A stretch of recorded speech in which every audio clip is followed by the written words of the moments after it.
Hello, and it is another episode of It Gets Butter. Very excited about you guys getting to hear and see this one. This one gets exciting. I like this guest so much. I've known her for over 10 years. We've been doing comedy together, and I've even played softball with her husband, and I like her husband. I like all of them. They're so good.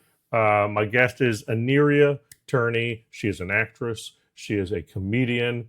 She talks about reinventing herself, and the best time to do that is now. Do it whenever you need to do it. Don't overthink it. We talk about food that reminds her of home and growing up, and we talk about the best time to plant a tree is today. So all of that and more in this episode of It Gets Butter.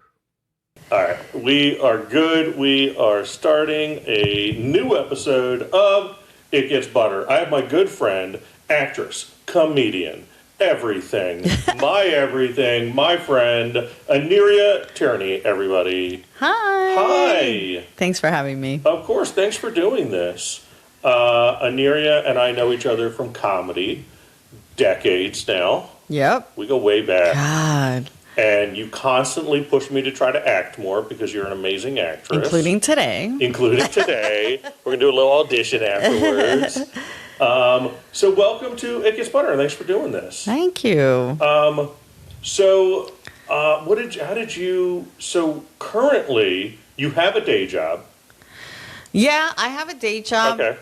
You work part-time. Part-time with a medical school. Correct. Got it. But, I mean, more your passion and, what I think, both of us would love to be able to, make our full time is, Yes. You do comedy. We just did a comedy festival in Athens, Georgia together. Yeah. I just like saying Athens, and then I leave out Georgia, and people are way more impressed.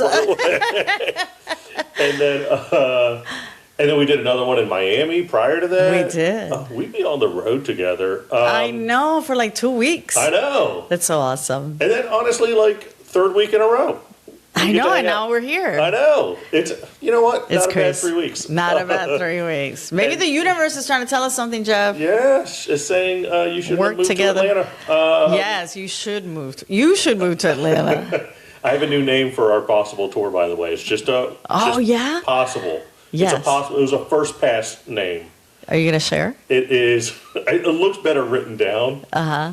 But it's the Haha Jaja tour. I love that. So that way, immediately you know it's English and Spanish. Oh right? my God. Maybe Because J-A and then H-A? Yeah. I love that. Because every time, I laugh every time a Spanish person laughs at a text message of mine, and I read it as ja ja ja ja ja ja ja ja, which I know isn't how it's said, but to me I'm like ja ja ja ja ja ja ja ja. I love that. That's just a funny sound too. It's just but also when you see it, you're like, Hispanic people know that's how you write ha ha ha. Yes. And so anyway, it's a first pass idea on it. I like that. So Ja ja ha ha. and also you are our first ever. Are you ready for this? Yeah. SAG-AFTRA person on the podcast. Woo! Yeah. We talking union. We're talking union. You got your let's talk about it. You got your SAG card in doing the movie Naked. Correct. Now the movie was called Naked. You weren't naked in it. Also, I love that you're a stand-up comedian and did not turn the sound off on your cell phone during the podcast. Please silence all phones before the show. All right, and that was starring Marlon Wayans. Yes. Who? Let's talk about. You got to see again. How many years ago was that? That was 10 years ago. 10 years ago. 2016. You saw him a couple months ago. Yes. And he called you by the character name, right? Yes, he did. Yeah, you didn't think he'd remember you, and he was like, no, yeah, because Marlon, like a lot of other, people in the movie. He's busy and he's famous. He's busy. He's famous. He does a lot of films, some good, some bad. He even talks about it on his stand-up, And it had been 10 years. The fortunate thing that I have is that after I shot it, I was living in Tampa, and he came to Tampa, and so I went to see him in Tampa. and we had just gotten off set, so he remembered me, and we talked for a little bit, before he signed his little autographs after a show, and he's always so kind, so nice. But then it had been 10 years, and he's done so much in 10 years, so I'm like, I don't know, he's going to remember. But he was at Helium. I didn't know he was going to be there. I thought he had been there the night before, which he had. I just didn't know he had another show. And it was a thing trying to get to him because you have to talk. Yeah, he's busy. He's busy. And then the club was like, well, you're going to have to talk to his team. I'm like, his team? I'm like, before it was so much easier, but not anymore. So his team let me through, and there was other people that I guess that he knew personally. He was quick to I said, I don't know if you remember me, but you gave me my first film job ever. Right. And he's like, yeah, The Mill's Made. And I'm like, oh, you remember. And I had a ball cap on. I'm older now. I had glasses. That's so fun, though. So he's just a very gracious person. And I always say, I'll never forget him and Mike Tights, who do the Scary Movie. He directs the Scary movies. They're the ones that hired me, for that job. So I'll never forget that that's how I got my SAG card. That's awesome. And it's awesome that I always love, by the way, I approach it a little bit differently than you do. I have this, which you already know about me. I have a real sense of, let's say, entitlement. What white man say what?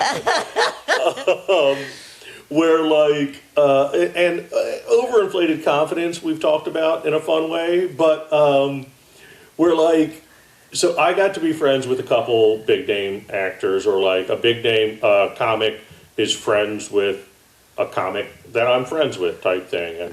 And so 2 times specifically at Side Splitters, which is such a great club, by the way, in Tampa, and they bring in big names. And they have a little small back area. And I mean, I work the club. So also there's a little bit of that.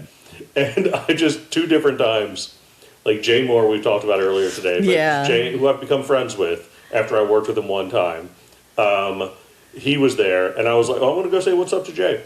So I just went into the back. And I'm just like, I'm going to go say hi to Jay. And then he was in the showroom before it started. And famous radio guy Mike Calta was there at the same time, and Mike was trying to say hey to him because they're friends, and I just kind of interrupted their conversation. I don't care who. Jeff. And the thing is, I know Calta as well. Actually, he's done an episode of Beer with a Queer. I actually know that dude. I wouldn't say we're friends, but we know each other, and I'm just say what's up to Jay, and he gives me a hug and great, but it is excuse me, hey, I just wanted to say hey real quick. And then I love it. The second one was Billy Gardell. Oh my God, I love Billy Gardell. So Billy, I met him briefly when him and his brother had the pizza shop in Orlando. Okay. And Susan Sager and I were doing Bonkers Comedy Club in Orlando, and we stopped there to eat, and they were so nice. So he was so sweet. He's good friends with my mentor and friend, Danny Bevins. They're very good friends. And in fact, I was out of town. Danny took Billy to the Don Cesar for a lunch, and I, that's where I used to work, and I gave a heads up, and they hooked him up, nice place, and got everything right. So Billy sent me, through Danny's text, he didn't give me his number, but sent me a thank you video. So sweet. Video? Yeah, a little video. So I have it. My How friends special. are like, why'd you never post that? I was like, because it wasn't for posting. It was just a thank you video. Yeah. It was great. It's hey, Jeff, blah, blah, blah. So now we're cut to 8 years later, maybe less, maybe 5 years later, something like that. And he's at Side Splitters, and I was like, well, I want to go say hi to Billy. And I was hanging out with my friend Kevin Taylor, my regular opener, and so on. Love Kevin. And Kevin's like, well, can we go in the back? And my answer is yeah, we're going to go say hi to Billy. Why wouldn't we just go in the back and say hi? I don't understand. I was like, because to me, we're comics. We're comics. Yeah, and they're like coworkers. We work at this club, too. It's not like a club we don't work at. That's so funny. I know there are 90% of the other comics that are maybe you should ask permission, Jeff. And I was like, no. But again, I understand. You know what's funny about that? We were talking about Kathy Laughlin earlier. Yeah. And I studied with her for a few years until COVID. And I remember when I was in her class, she would say things like, you can't become starstruck. You know, when you go on a job, like for acting, and that was my fear with Marlon Wayans, that I would, because sometimes I've heard of people like they can't say their lines because they're so starstruck.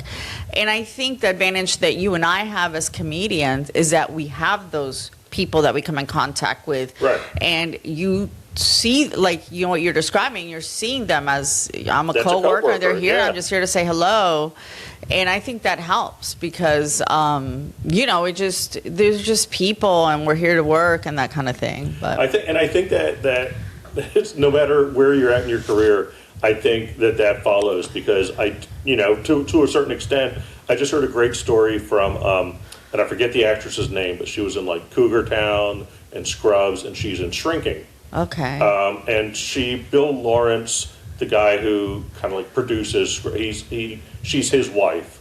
She does sound and music. You know who I'm talking about? Yeah, I don't know her name, but I can see her. But she's just a little. a little bit of work I watch Shrinking, and I'm like, is that? Yeah, but she's so funny. Her comedic timing is great. She's so good. But so she's so funny. She's such a great actress, and I love her. But she's telling a story about she's on a bench doing a scene with Harrison Ford. And when they get to like, they do the scene, and then her husband Bill Lawrence calls cut because he was directing that episode, and Bill's like, "Hey, honey, quick question: have you completely forgot how to act?"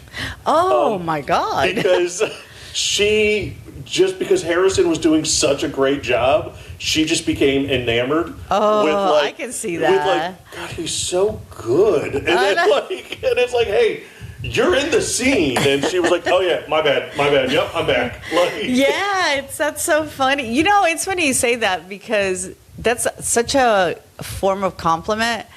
One time, I had my husband Joe, and it's happened with my daughter too, where, you know, when we start acting, you suck. I mean, that's just how it is. You know, you suck.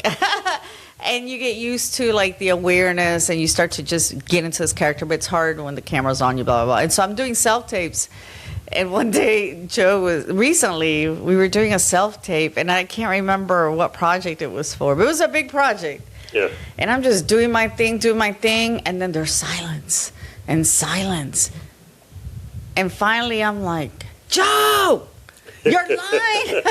He's like, oh, I'm sorry. I just got caught up watching you. That was so good.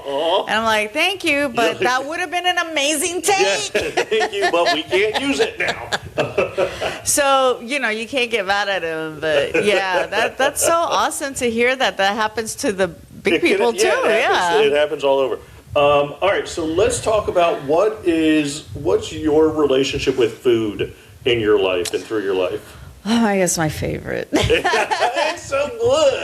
It's my favorite. Like, I love to eat. Latinos, we express ourselves with food. Yeah. I don't really drink. I don't really smoke. You know, I don't do any drugs. I love food. I know in Miami, like almost, and I do not have a problem with this, but in Miami it was very much like, do you guys want to grab a bite? Yes, that's me. Like, hey, you guys want to grab a bite? And it was yes. Like, and I was always like, I mean, I could eat. Yeah, I could eat. You know, and a lot of that is because I live in Covington, Georgia. Shout out to Covington, but you don't have a lot of good places to eat. And you don't get Latin food much, there. So when I do go to like Miami or even here in San Pete and Tampa, that's all I'm looking for is food. It's like, oh, yeah. I love food. I think food definitely makes me feel better when I'm down. Food. When I want to celebrate a win, I go to food. I don't go to like a martini. Yeah. And it's funny because recently I was hanging out with another actor from this table read that we just did. And she was talking about like, I could go for a martini. I'm like, I could go for like flautas. I'll see your martini. And she's like, okay, I guess we'll eat.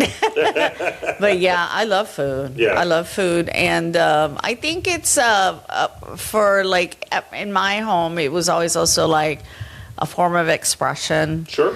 I grew up with food is love. Food is love. Like I grew up in a home where like if you have family members that are flying in or driving in from out of town, you have to have food, like a plate for them ready. You have to cook. Yeah. It's like a welcome we're glad you're happy. We're happy you're here. But I'm going to tell you a funny story that I just thought of. When my grandmother was alive in Puerto Rico, I remember she was so against, and Latinos are very much against like fast food, right? Oh, sure, yeah. And we would have to drive from San Germán, Puerto Rico, which is on the west side of the island, all the way to San Juan, where the airport was. It's like a 2-hour drive, and it's not like an easy 2 hours because it's like hilly and whatever. And as a junior high person, I was like, oh yeah, we'll stop and get McDonald's for lunch. And my grandma's like, no. And then she's like, we got food. She would literally, like, my father had one of those Surfer VW buses. She would have like this like just cooler? No, not a cooler. What do you call the word in English? A pot, like a pot of rice. Okay. Like a huge pot. And then it was just these pots and pans full of food that she cooked that morning to take with us. And we would pull over on this highway. I was so embarrassed. And my dad would just like open up the trunk, we were sitting in there and all these pots and pans and a little thing like this, a thermos full of café con leche for after that. I'm like, oh. But now I think about it, that's a pretty cool memory. Yeah, that was just, McDonald's, no. I got arroz aquí con habichuela, chicken, whatever she had it. So crazy. Now you wish, driving from Covington down here, you're like, oh, if I could just pull over and have some pots and pans in the car. Yes, I wish. I'm just not that. I really don't like to cook, but when I cook, I do okay. Yeah. Yeah. Well, I will say, speaking of food is love, and I know this is going to get him in trouble to some people that watch the podcast, because we don't get to see you as often since you moved, and we love you. Yeah, right? we love you. I love you. Matt made such a point to feed you today, and he started cooking this morning. Aww. And finished like just before you got here. And he was so proud that the timing worked out. The timing worked out great. He was like, is she going to be running late? Where are we at? And because he had it. And so when he's in the kitchen, he's not a communal cooker. I don't know what Joe's like, what your husband Joe's like in the kitchen, but Matt has his plan. He has it timed out. Yeah. I'm going to do this and I'm going to do this. And, if I try to help, and here's the thing, I'm very capable in the kitchen, if not good in the kitchen. But we do things differently. Yes. So my helping out does not help because he has it planned and organized. You're in his way. How it's going to go. Yeah. And so, but cornbread and jambalaya and rice. So good. Yeah. So perfect. And the house, by the way, smelled amazing. That's the other thing about home cooking, right? Is it just makes the house smell nice. It does. It feels like home. Yeah. So I did find this interesting. We always ask your favorite comfort food.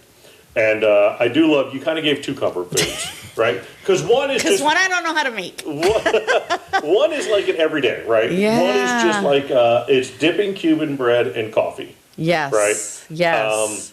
So it's interesting, by the way, because I was talking to another friend of mine about this podcast before we started the podcast. I think I've brought this up on it before. And hopefully I'll have Carla on the podcast at some point because I want her to explain this. I asked once, like, what everybody's favorite comfort food was. I was kind of gathering information to do this podcast and if it was a good idea. And hers was, and by the way, she is Greek and Brazilian. Oh. So she's 50-50, although I think her traditions lean Greek, I want to say.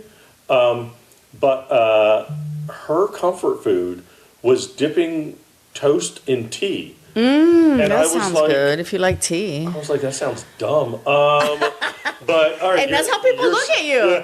So So and then I read Cuban bread and coffee, and I was like, well, that's just the Latina version of really, toast and tea. Yeah, it must be. It's funny you say that because, when we moved to the U.S., that's just something that, like, it's normal for us to dip our bread or crackers or whatever into our coffee. And I remember just kind of going in public and ordering and dipping, and people like, what is she doing? Or even my friends were like, why are you putting your bread in your coffee? And it's like, because it's good. And that is my, like, if I'm depressed, if I've had a bad day, or if I don't want to cook and I just fuck everything, you know, I just get bread, and that's probably why I'm diabetic. The bread, with some butter. Sometimes I'll put cheese on it and just dip in it. And my ex-husband used to say, you would do good in prison because you only drink water. You love coffee and bread. Like he would do. I said, yeah, I could eat bread every day as a meal. And then your next comfort food, which we're going to get the recipe for later, but I also love why we don't have the recipe, and I think this is a real thing. Yeah.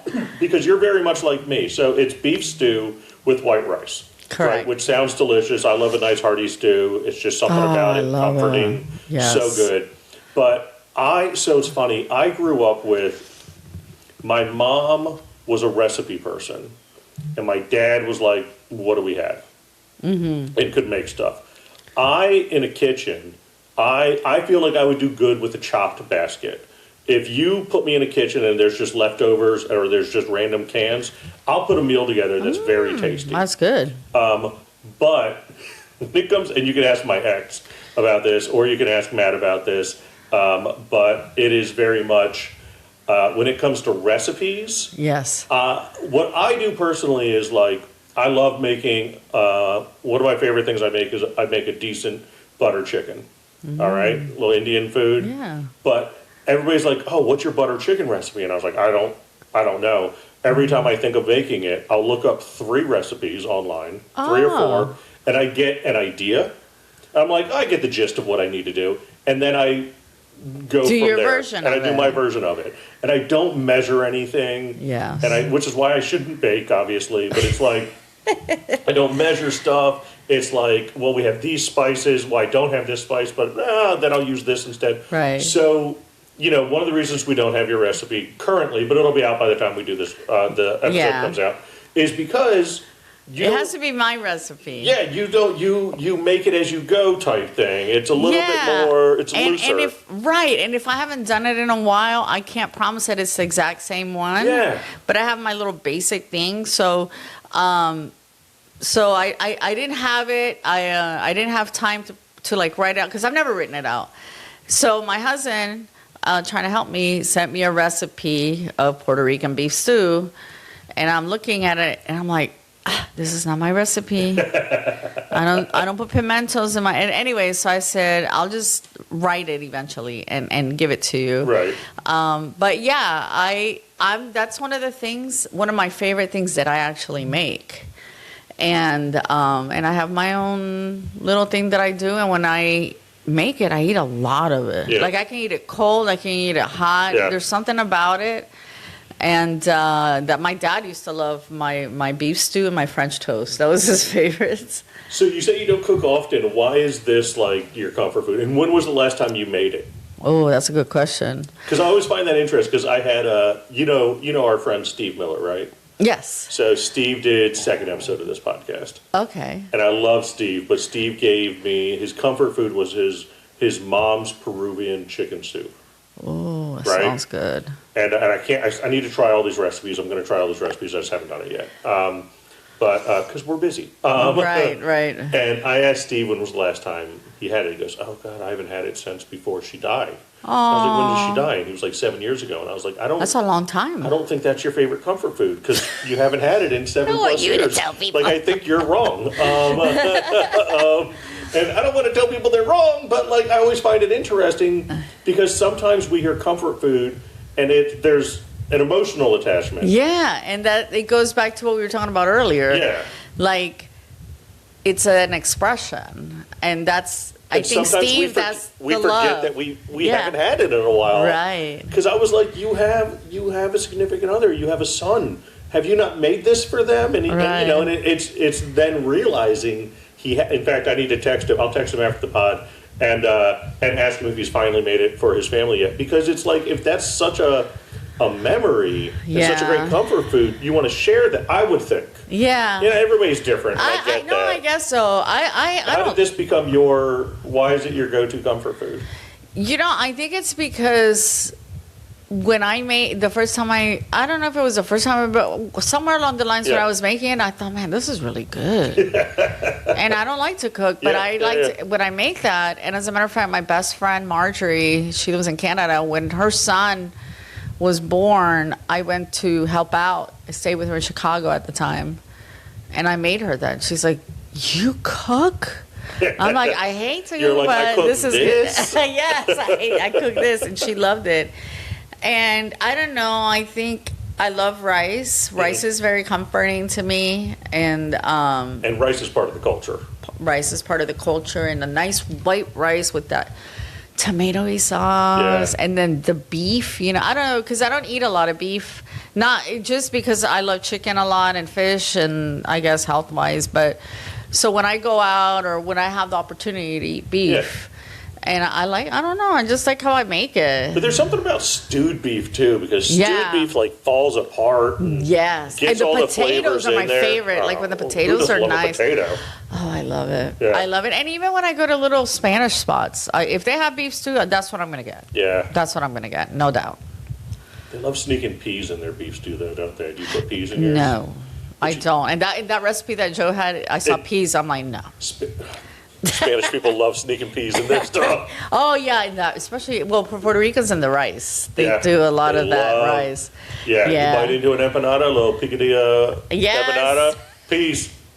They gonna get you. Yeah, it's true. And I don't even like peas, but so funny. All right, so we love talking about food, but we love talking about hard times or tough times. I don't really know what to call it, but something I always like. Again, the idea of the podcast, and I'm sure if any of the dozens of listeners are, why is that dog just walking by himself? There's a beautiful, we're shooting this in our dining room. There's a man over there behind him. Dalmatian just walking by himself in our neighborhood, and that man better go catch up to his dog. I don't like that at all, by the way. Side note. He's in your driveway. Oh, no, he's fine. On the sidewalk. He's on the sidewalk. It just bothers me because if something happens to that dog, that's the owner's fault, and that makes me angry. That's true.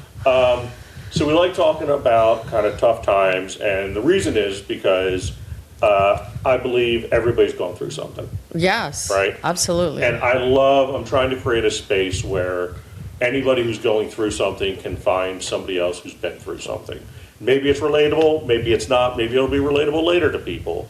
So floor's open to you, and by the way, it can be as deep as you want it. I don't know. We haven't talked about some of the things that have been mentioned on here, but if you want a quick list, I'll give them to you. If you want. Okay, sure. We have had 2 breakups so far on here. Not on the podcast, but they've talked about breakups. We've had 2 breakups. We've had 2 instances of sexual abuse when they were children that they have opened up and talked about on the podcast. That's rough, yeah. I have had a friend talk about his toddler getting diagnosed with cancer on the podcast. Holy. We've had a couple deaths that we've dealt with. So when I say I've been very fortunate with people opening up to, and even something as relatable as I've had a good friend on the podcast who talked about how having to travel for work takes away from the family time. Yeah. And just you don't think about like, oh, look at them, they're getting to travel all the time, but how much of a strain that is. And so every bit of it to me creates a community that people can learn from and hear different perspectives from, because nobody's had the same perspective on it. And that's the other interesting thing. We all get through it our individualized ways or are still going through it in some instances. So floor's open to you on what's a hard time, tough time you've been through that you want to talk about? It's funny because I chose to talk about kind of like a double thing about divorce and kind of reinventing yourself. I like that, yeah. Because what's interesting is what brought me to Tampa was a table read. Oh, okay. And when I accepted the table read, I didn't know that in that story, I was going to inspire another character that was going through divorce. And that's kind of like, so I'm like, this is what I need to talk about. Oh, nice, yeah. Yeah, because it's, especially as an artist, I think, divorce, I don't even know how to start it, but like, I think when I'm divorced, I'm remarried, happily remarried, but I was married to an addict. Okay. He was an alcoholic. Yeah. Very rough. You know, I knew early in that I shouldn't have married him, but Now you're in it. You made a commitment. yes, you're in it. Your culture, religion. And you know, people are always saying, "Oh, well, you have to work. Marriage isn't easy. Right. You have to work hard." Okay, well, there are degrees of working at it, and I don't believe that if you get married, it's forever. I Right. think that that's just something sold by the church, and you know, people have died because they stayed. Right. You know, and it was really hard when I got divorced. I had toddlers. Okay. My son was 5. My daughter was 2. Okay.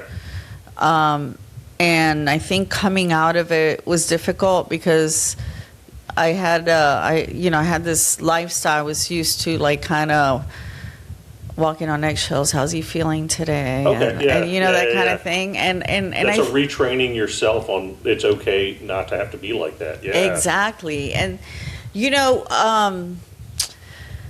when I was with him, I wasn't me. I really wasn't me, and I didn't realize that. When I finally got divorced, I went to work, Yeah. and my coworkers were like, "We've never seen this side of you." Oh, right. Yeah, and I was like, "What do you mean?" I'm like, "This is who I am." Then, yeah, but you've never acted like this. Like, you're so happy and jovial, Yeah. and you really, when you're in a bad relationship, you lose who you are, you know?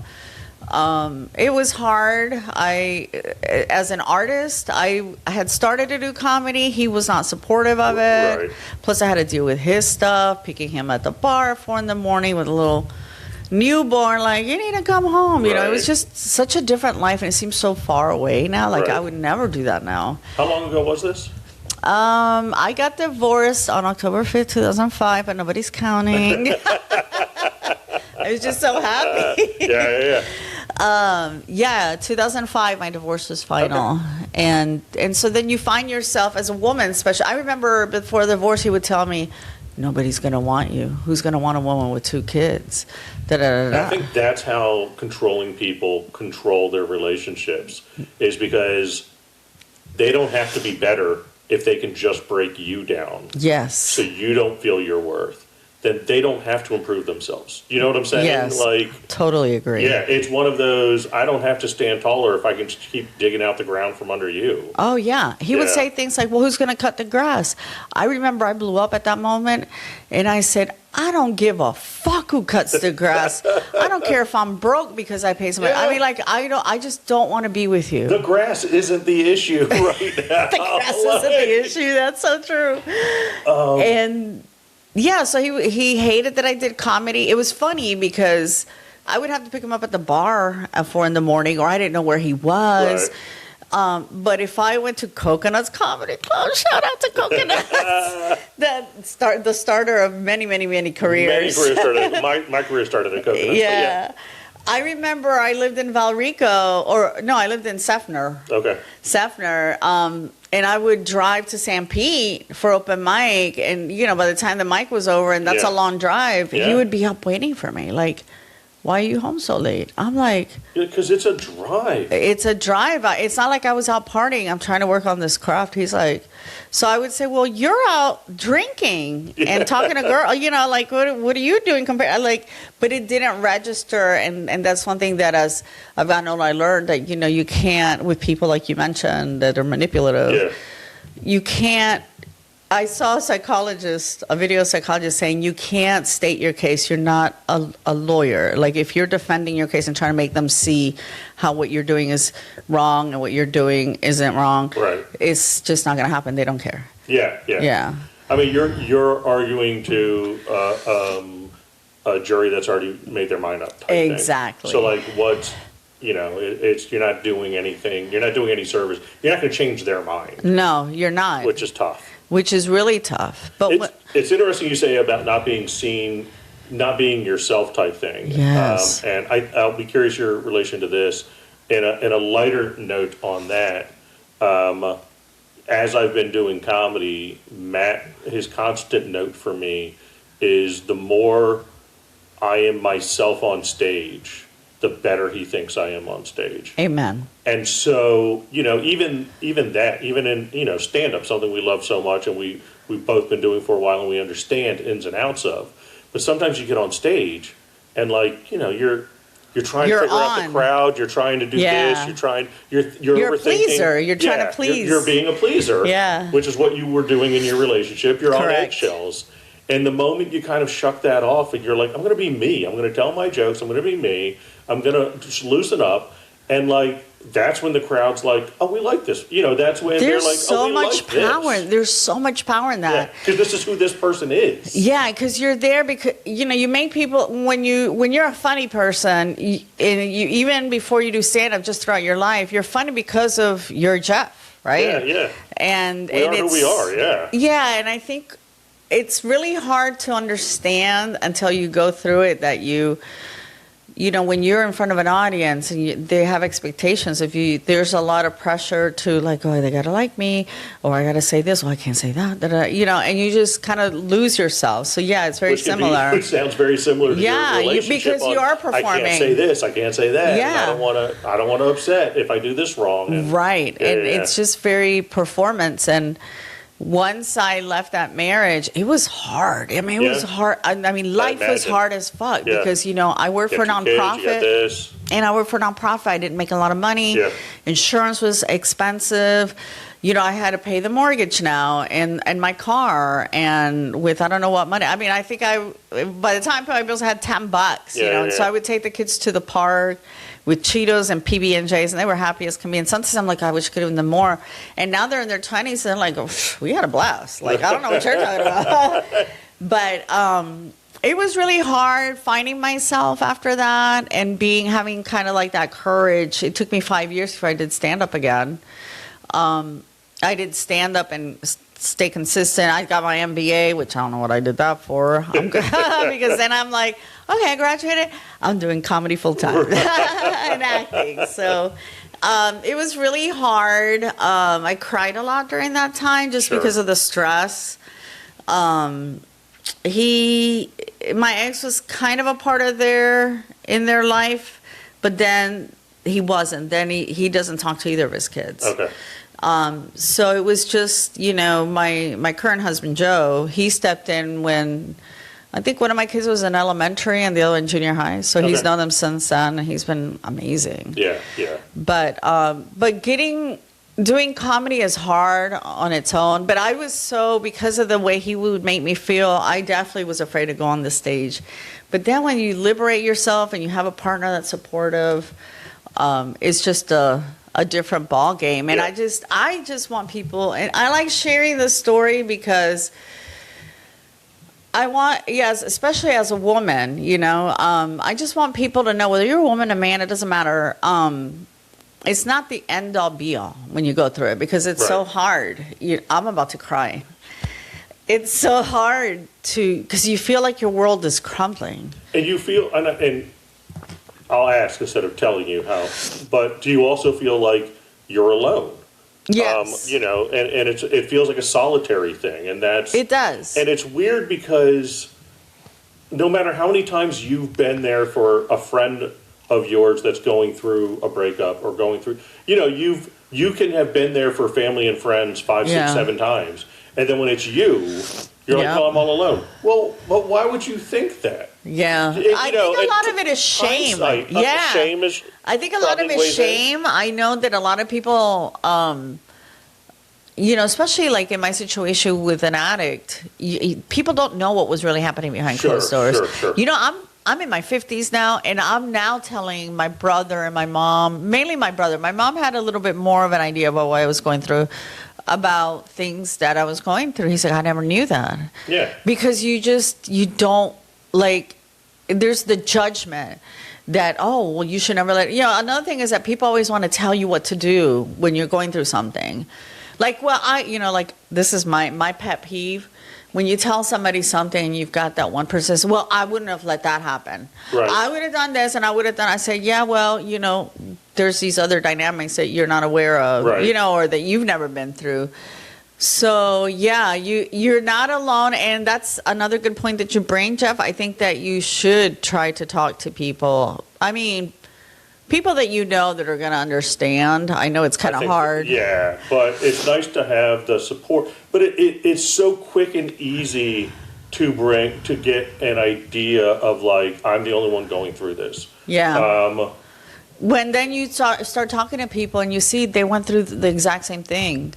And that's hopefully, the idea of this kind of podcast is that other people will feel less alone going through things. Because I mentioned, I think in the last episode, and this isn't the exact same thing, but just in general, like my parents, when I was growing up, we had my mom's first cousin was gay. And he was just an uncle to us. He lived in Orlando. Uncle Johnny, we hung out with them. Like, we knew his partner. I forget his name, but Uncle so and so. Like, they were family. There was no, and we knew they were gay. We didn't judge. Not talk about gay at all or any of that. There was no issues with gay. But when I was struggling with coming out, to me, it was like, I'm going to be so alone if I do this. And it's such a thing I put on myself, even though it's like my family's never shown that they have an issue with gay people. Yeah. But to me, I was like, I'm disappointing them. It's this. And so I felt very alone in having to process and do that type thing. Yeah, I think that. So, but that's something society, I put on myself, and I can imagine that also happened, with you. Yeah, I'm good. All right. But so, and that's something as a society we just do, and I think we can think about doing that. It's like, stop thinking we're alone. We have friends. Yeah. And I think you made a good point, and I'm going to tell. This is a sad story. And I'm sorry it's a sad story, but I remember being very confused by it. So you pointed out that it's hard going through like a divorce, right? Because it feels so final. And we kind of forget that like we've been through breakups. We have. But in the moment, we don't think about that. Yeah. So I was working at this bar in town in St. Pete, and we had a musician come in once a month that he would play like the third Friday of every month or something like that. Super nice guy, guitarist, super nice guy. And then one Friday he didn't show up. And like he never not showed up. So we were like, what happened? And then we sent some regulars who knew him to his house to go check on him. And he was a lawyer in town. And he had taken his own life. And we found out, now I don't know the whole story, but what we found out was it was after a breakup with a girl that he was with. And I would say he was mid-40s at the time. And the concept to me blew my mind because you're in your 40s. You've broken up with people before. Yeah. You've survived that. So to me, it was a weird feeling on like, why did this one happen? Why did this one hit so bad? Why did this one, why did he not think he could get through this one? And that has stayed, to date, that stays with me because that's somebody who thought he was by himself and couldn't do it. And I just, in my head, it's so easy for me, on the outside looking in, just want to yell at him and be like, but you have done it. Yeah, but, it's... but in the moment, you forget. Yeah. I think, I can't speak for him and what he might have had in that relationship. I know that for me, it was really hard to leave because of society's expectations. Right. And I think when you think of, we went to a courthouse and a church. Right. And it feels, and you, in my case, it was like, I wanted the divorce. I want to get the fuck out of there. Yeah. I was so miserable. But I think it's because you also have like that fantasy. Because even after divorce, and even though I wanted it, I would see like a father, a mother, and their kids at the beach, and there I am toting my shit with my kids. Right. And I'm like, I wish I had somebody to help me. Right. Like, that's what I wanted. And I would start crying because I don't want to be with this motherfucker, but at the same time, it would have been nice if he would have just acted right. It would have been nice if he was less of a motherfucker. Yeah. And, and sometimes, maybe in that gentleman's case, who knows, maybe she cheated. Maybe she was manipulative. Yeah. So it's one of those, it will hound me for it still. I mean, we're talking over. But you raise a good point. You know, you raise a good point. Like in your 40s, you've been through this before. We've but been something was different. Yeah. But why does it feel like it's the first time every? You know, it's a weird. So one question I always ask is, how did you see yourself through to the other side of this? Right. So divorce, shame. You're dealing with very hard times financially, emotionally, all of that. How did you find what helped you get to the end of that tunnel, right? Because it can be a dark tunnel that we're going through. I think a lot of it, my mom helped me a lot. Okay. You know, having her. I was a little bit afraid you were going to be like, I met Joe, and I was like, a man shouldn't be the answer to your questions. Frozen taught us that, but Frozen. No, I think my mom, because my mom, you know, my parents are divorced, and they kept a very good relationship after they got divorced, to the point where even when my dad was remarried and he would come visit us, he would stay at our house. Never would I do that with my relationship, you know, but no, I think my mom helped me a lot. I had a coworker named Danielle. Shout out to Danielle at the Family Resource Center. She doesn't work there now, but she helped me a lot because she's never been divorced. Yeah. But she's worked in social services for a long time. She's seen some things. She's seen some things. And let me tell you, one time she would say, do this, do that. She knew exactly what to do, and she was lent an ear. You know, I think community. Yeah, it's very hard to find. I mean, it's crazy because, Jeff, it's really hard to find somebody that you want to tell all this to. Sure. You know, because people can get judgy. I have friends that are like, I would have never told them that because they would have been like, I want to do this and I would have done that. But then you have your friends that, and like, you have any, it's like the people that say, well, when I have kids, they're not going to scream at the restaurant, you know, and then you see them at the restaurant and their kids take over. Well, and that's I don't love the, I used to say to my ex a lot, because he would get judgy over if something bothered one of our friends, right? Like, that's a first world problem, why is that bothering them? And I was like, well, you shouldn't judge how somebody else's problems affect them. Yeah. Right? Like, you don't know what else is going on. We don't know. Like, everybody has different mental capacity. And to them, that could be the worst thing ever. Yeah. And I used to be that way. Believe it or not, I used to be like, well, I don't understand how you have depression. You know, just snap out of it. And then, you know, then my daughter has depression, and now I see it. Oh, okay. Yeah. I will say, when it comes to divorce, I want to say I got very lucky growing up. And I say lucky growing up, and it's interesting because my mom's parents divorced when she was young, and she has held on to that. That is a defining issue, I think, in my mom's life. It was on her birthday. Like, her mom, how does the story go? I think This is from your dad? This is when she got divorced from your dad? No. So my mom's parents got divorced. My grandparents. Gotcha. Okay. So I think like when she was 11 on her birthday, I forget the exact story, but I think like her mom, my grandmother, had all the kids and they were leaving the house and they were like, "Where are we going?" And they're like, "We're leaving your dad and we're not coming back. We're separated." Like that's how they found out. Like, yeah. Bye. So and that. She loves pointing out it was on her birthday, but so traumatic to her. Yeah. But here's what it did for me. So my dad's parents, my grandma and grandpa Klein, my dad's parents, they were together 56 years, something like that. Oh, that's a long time. They were buried and then they died together, type thing, within about a year. So that was an example of marriage staying to together. The end. They were also devout Catholics, so probably weren't allowed to get divorced. And then on my mom's side, my mom and papa, they divorced, but then each of them married somebody else, and they were with that person until the end. Yeah. So to me, I grew up with three sets of grandparents.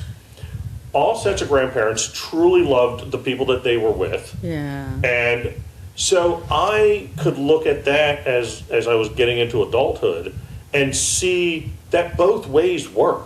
Yeah, You know what absolutely. I'm saying? I could look at that and go, well, this marriage worked and these two worked together and they made it work until the end, and there's something to be said for that. Yes. But on the flip side, these two got together. They had 4 children, which gave me my mom and my 3 uncles.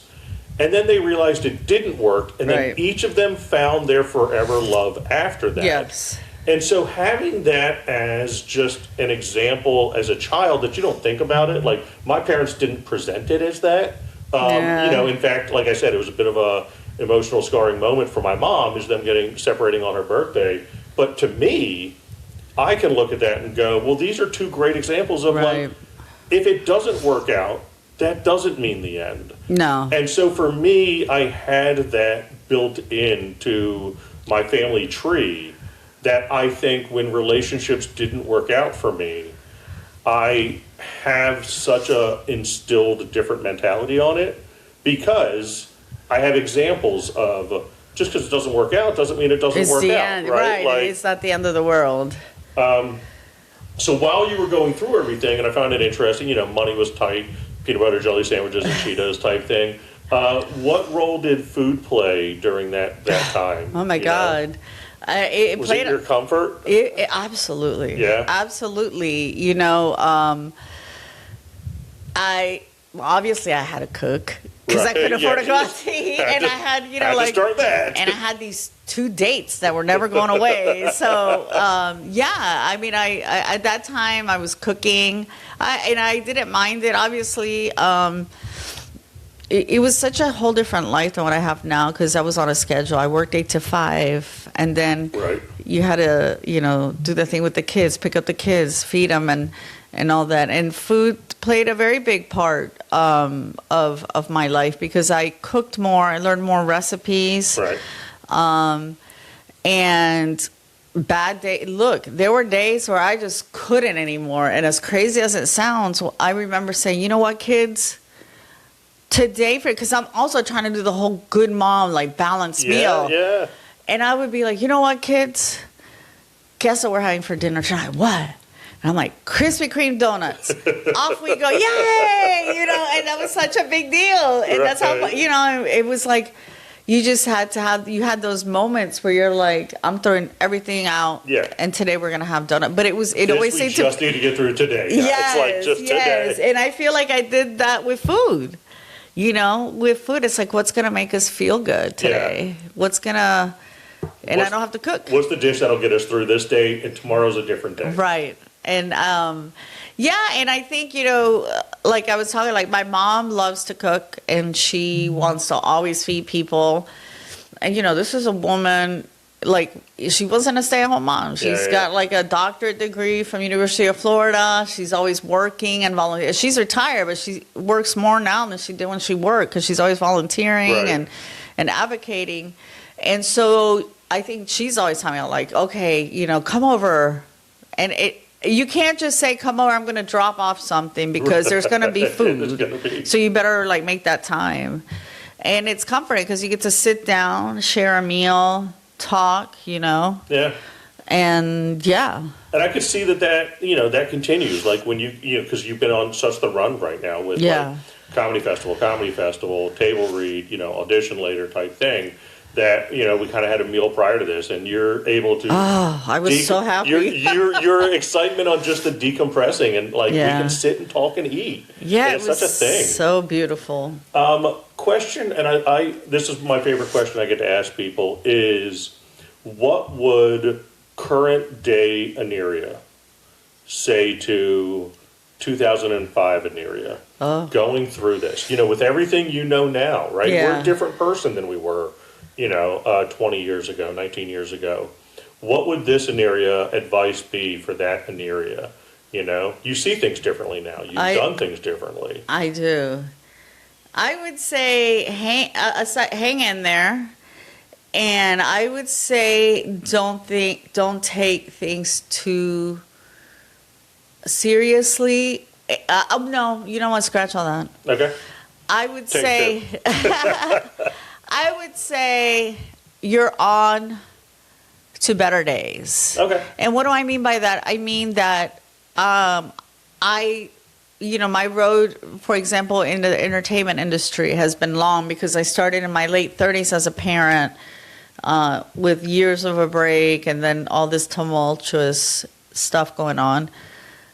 But I quit my day job. I mean, I have a part-time job, my full-time job, let's say that, 10 years ago. And that was like so difficult to do because, I like being able to pay my bills. Oh, yeah. Oh, I've been full-time comic for a year and a half, and I miss money. Yeah, I miss money. So, but regardless whether it's comedy or you want to change careers as a woman in her 40s, just do it. I got a degree. I have business degrees, and I work for a nonprofit. I'll never forget. I had made the decision that Joe had encouraged me, like, just quit your job, Right. pursue this full time. And right before I was going to finish my day job, I got an interview for a higher paying job. Right. And it was a cool job. And I went to that interview. I was excited. And as I'm getting interviewed at that very moment, I'm like, why am I here? I thought I decided that I'm going to do, but we're so used to the security that when the guy seemed to be really happy with me as a candidate, then he said, how does that sound? Yeah, it sounds good. And I think it was all over my face. Yeah. And it's never too late to reinvent yourself. Whether you're going from art to medical field. I just heard of somebody doing that. Right. Whatever you do, it's never too late you only live once. If there's something that you want to do, Preach on that. Yeah. just freaking do it because you're not coming back. Yeah. It's funny. We get to last year and this year we'll go again. We get to stay at my cousin Tom's house. Shout out Tommy. Out in San Francisco, which is so fortunate for us, and we get to do shows in San Francisco, and I love it. Nice. And it's in July, and it's 64 degrees, and blah blah blah. So So I was checking in with Tommy, make sure we were all good and so on. And he goes by Tom now, but I know him as Tommy because he's my first cousin from. He's a year younger than me. I grew up with this kid. And I was talking about taking big swings this year and Borough Fringe, etc. And I said I'm just going to be. It's just the question is how broke am I going to be end of the year? And his answer to that was, and he's like a musician, and he has also a very good paying job. But he said, "Who cares?" He goes, experiences. He goes, at the end of the day, experiences is what makes life interesting. I love that. And he's like, he goes, I'm so proud of what you're doing. Do these experiences. You deserve it. That's what's going to make the next life, you can always make money. Now, listen, that's easier said than done. God bless a guy with a good paying job that's saying that to me that lives in San Francisco. But I love the thought process on that. Like, it's experiences. It really is. And so, like you said, don't be afraid to just listen. If you want to try something, I've always said, people are always like, how do you get into comedy? And I said, the hardest thing is getting up on stage the first time. Yeah. Honestly, the hardest thing is getting up on stage the first time, and then the next time, and then learn how to write jokes, and then learn how to be good at it, right? But like the writing jokes and learning how to be good at it, that's not the hardest thing. It's getting up. The hardest thing is getting on stage. Yeah, it really is. And then just doing it. So and consider that play that into anything. The hardest thing on painting is just starting. Putting a brush to that blank canvas. Yeah. I've painted before, and I look at that canvas, and I was like. If I do it wrong, I'm going to screw up. But like then you're never doing it. Yeah, right? and you have to do it like I don't even know how can I put it into words. I'm broke. I mean, I have a husband that pays my bills, but I do have my own little extra stuff. Yeah. That it's expensive to be on the road. It's expensive to get headshots, But I feel so fulfilled. And the other day I was just thinking about that. I said, man, I've been doing entertainment longer than I have been in college and working in my business job. And I feel so good. You know, I wake up and sometimes I'll come up with a joke, and I had a good set the night before, and I'm like, oh, I'm gonna write this, and then I just sit there and I'm like, God, I'm awesome. This feels awesome. I never did that before. Yeah, I'm awesome. I'm good. And you know, and that's the other thing, Jeff, that I'm in my 50s now, and I remember starting comedy in my late 30s thinking, oh, not even late 30s, it was mid 30s. I was like, God, I'm too old for this.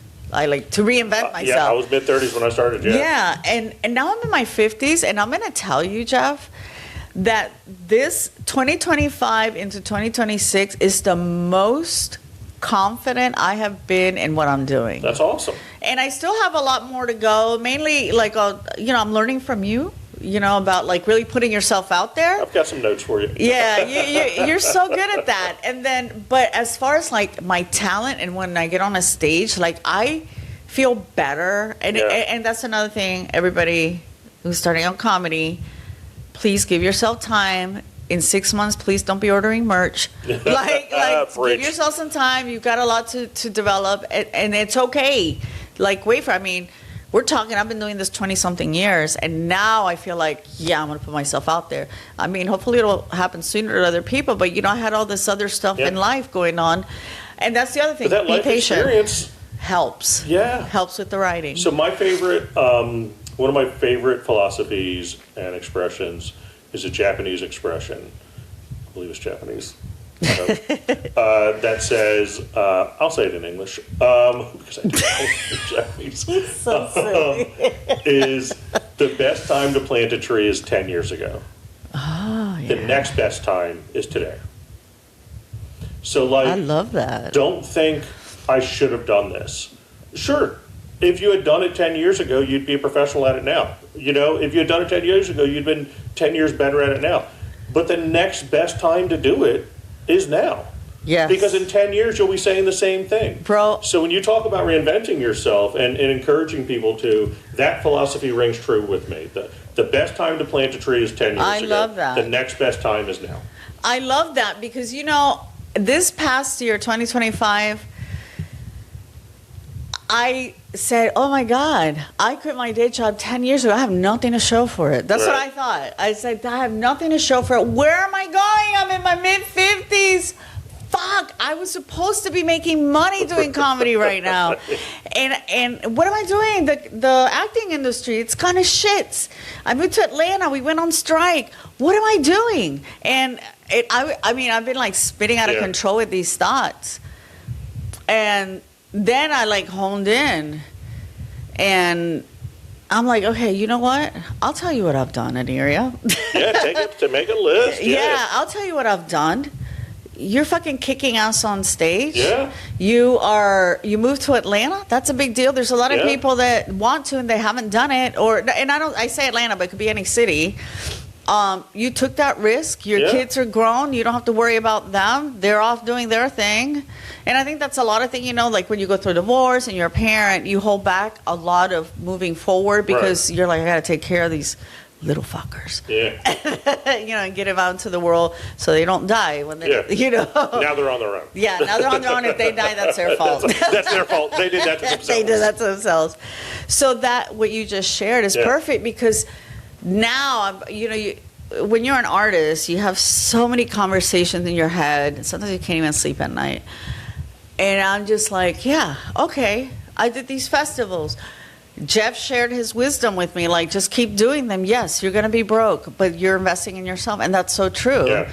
And fortunately, I have a partner who met me in comedy, and he's very supportive. And sometimes I feel pressure because I remember when I quit my job, he's like, okay, I'll give you 10 years. I'm like, oh my God, it's 10 years. I don't have anything. Because he circled it on the calendar.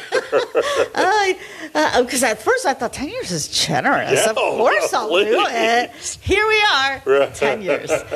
But fortunately, you know, I've gotten to work with you like back to back in festivals, something that we never thought would happen. No, which is so great. Yeah. I've been meeting so many new people, moving to Atlanta. I've expanded as an artist. I did plays. I was in a screenwriter mentorship. I'm currently helping a friend of mine write a sitcom.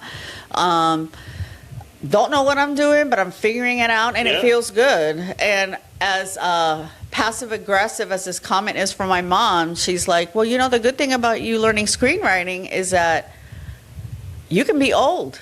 People are not going to see you on camera, and you can write. I'm like, thank you. It is passive aggressive, but it's still good. It's also true. Yeah. All right, so question I have for everybody, and I love this one. What is your guilty pleasure food? I know what your comfort food is. What's your Okay. guilty pleasure food? What's the one that you'd be ashamed if we knew about? I'm never ashamed. But you know what? I have a thing. Oh, well, I love chocolate, but there's two sweet things that I will get on a kick on and not stop for a while. Sure. And sometimes it's French toast, Okay. like my French toast. Okay. And something that I don't know how to make, that I get on a kick, and Joe will testify, crepes. Oh, yeah? Or crepes, or however you say it. Yeah? I'm not French. Oh, you fancy. Yeah. You're not French, but you fancy. I'm not French, but I'm fancy. If you give me like a thin, I call it, they're just like Yeah. thin pancakes Yeah. with chocolate and bananas. Oh my God. Anything else you want to throw in there is fine, but it's got to have those two things. Yeah.